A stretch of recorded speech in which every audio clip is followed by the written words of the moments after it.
The controversial topic of helping the terminally ill end their lives has gained traction in the U.S. in recent years. Now banned everywhere but Oregon until 2008, euthanasia is now legal in 5 states. Its advocates believe that as baby boomers watch frail parents suffer, support for what they term the Aid in Dying movement will grow further.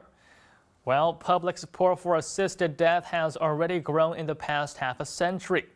In a Gallup poll conducted in May of last year, 70% of respondents agreed that when both patients and their families wanted it, doctors should be allowed to end the patient's life by painless means.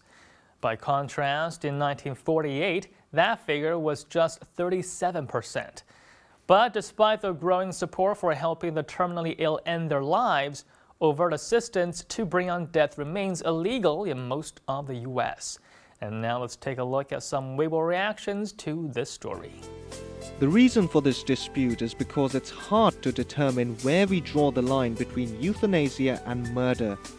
There are too many different ways in which people can abuse euthanasia for their own gain, and that would lead to chaos. Another problem is that some people may be euthanized.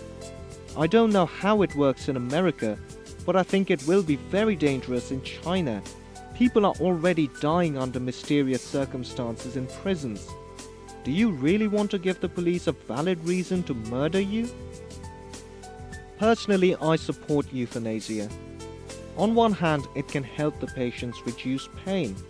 On the other, it will save some medical resources for people in need. However, the implementation of putting euthanasia into effect requires a well-established legal system, something that we don't yet have.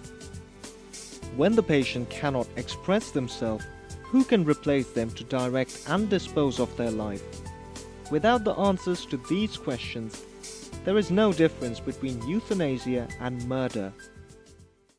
Well, despite the fact that active euthanasia is also banned in China, a recent survey conducted by Shanghai Jiao Tong University revealed that 70% of 3,400 Chinese citizens said they do not object to it.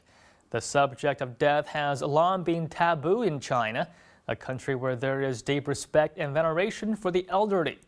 In recent years, the notion of assisted suicide to ease suffering has given rise to much debate on the legalization of euthanasia, which the current legal system regards as homicide.